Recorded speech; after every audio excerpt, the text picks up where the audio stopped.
اب رمضان میں آپ کو پتہ ہے کہ ہم سموسے پکوڑے اور اس طرح کی چیزوں کا ہم یوز کرتے ہیں، تو اب یہ نہ بھی کھائیں تب بھی روزہ لوگوں کو نہیں لگتا افطار ہوا ہے، لیکن موسٹلی لوگ یہ چیزیں کھاتے ہیں، تو اس وجہ سے بھی ہمیں یہ سامنا کرنا پڑتا ہے۔ بالکل فرائیڈ چیزیں ہی ہوتی ہیں، سموسے پکوڑے بھی فرائیڈ ہو کے ہی کھاتے ہیں لوگ، جن میں موسٹلی الرجی کا ایشو ہوتا ہے، ہر کسی میں نہیں ہوتا یہ مسئلہ، یہ ریئر کنڈیشنز کافی لوگوں میں۔ لیکن نارملی اس سیزن کی اگر ہم بات کریں رمضان میں تو ہم موسٹلی لوگ کے گلے ایسے ہی ہیں، خراب ہے، خراش ہے، اور وہ خشک جو کھانسی ہے وہ ہو رہی ہے، تو اس کی کیا وجوہات ہے؟ یہ کیا موسم کی وجہ سے ہے یا پھر ہماری یہ جو ڈیلی روٹین چل رہی ہے اس کی وجہ سے؟ یہ ایک تو پولیوشن بھی بہت زیادہ، ڈسٹ بھی بہت زیادہ ہو گئی انوائرمنٹ میں، دوسرا لوگ بہت اونچی آواز میں بات کرتے ہیں، یہ ویسے اونچی بات کرنے سے بھی گلے میں خراش، کیونکہ پاکستانی جو ہماری عوام ہے وہ زیادہ ہائپر ہو جاتی ہے، مطلب ہم تو بہت اونچی آواز میں خبریں پڑھتے ہیں، تو ہمارے لیے تو بہت مسئلہ ہے یہ، وہ ووکل کارڈ میں پریشر آتا ہے آپ کی، اور جو ہمارا نارمل سلائیوا پروڈیوس ہوتا ہے وہ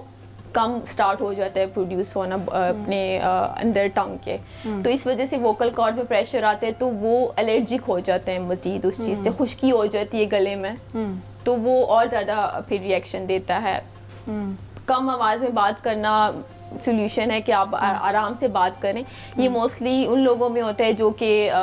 زیادہ ایونٹس کو اٹینڈ کرتے ہیں، جیسے آپ ہیں اینکر، آپ کو تھوڑا اونچی آواز میں بات کرنی ہوتی ہے، باقی جو ہمارے مولانا صاحب ہوتے ہیں وہ جو اذان دیتے ہیں ان لوگوں میں ہوتا ہے یہ زیادہ مسئلہ، ٹیچرز جو ہوتے ہیں اور جو ہائی بی پی کے پیشنٹس ہوتے ہیں، اچھا ہائی بی پی کے پیشنٹس میں بھی یہ مسئلہ ہوتا ہے، ان میں بھی ہوتا ہے، اور وہ اونچی آواز میں بات کرتے ہیں، اس کی وجہ سے وہ مزید جو ہے ان کا پریشر آتا ہے گلے میں،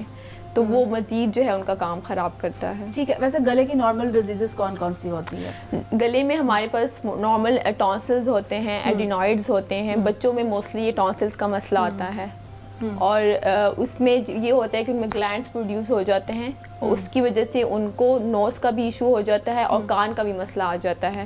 کان میں وہ جو ہے سن نہیں پاتے ہیں پراپر، پھر فلوئڈ آ جاتا ہے ان کے کان میں۔ یہ گلے کا مسئلہ صرف گلے تک نہیں رہتا، یہ کان تک بھی چلا جاتا ہے، کچھ لوگ گلا، کان اور نوز یہ ڈائریکٹ کنیکٹڈ ہیں، ایگزیکٹلی انٹرلنکڈ ہوتے ہیں۔ سننے کا مسئلہ آ جاتا ہے بچوں میں بھی، بڑوں میں بھی مسئلہ آ جاتا ہے، اگر وہ اپنے گلے کا صحیح سے خیال نہیں رکھتے تو یہ انٹرنلی آپ کو سارا ناک اور گلا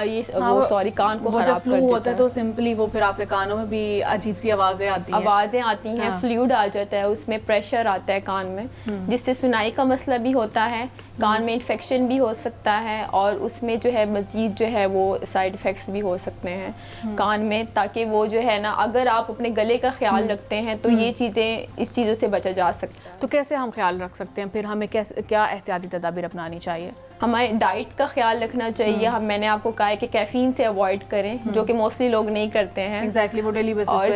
چائے جو ہے بالکل چائے جو ہے وہ اس سے اوائڈ کریں، آپ فرائیڈ چیزوں سے اوائڈ کریں، اپنا باڈی میں جو ہے ہم نے وٹامنس، پروٹینز، منرلز اس کے بیلنس رکھنا ہے، باڈی الیکٹرولائٹس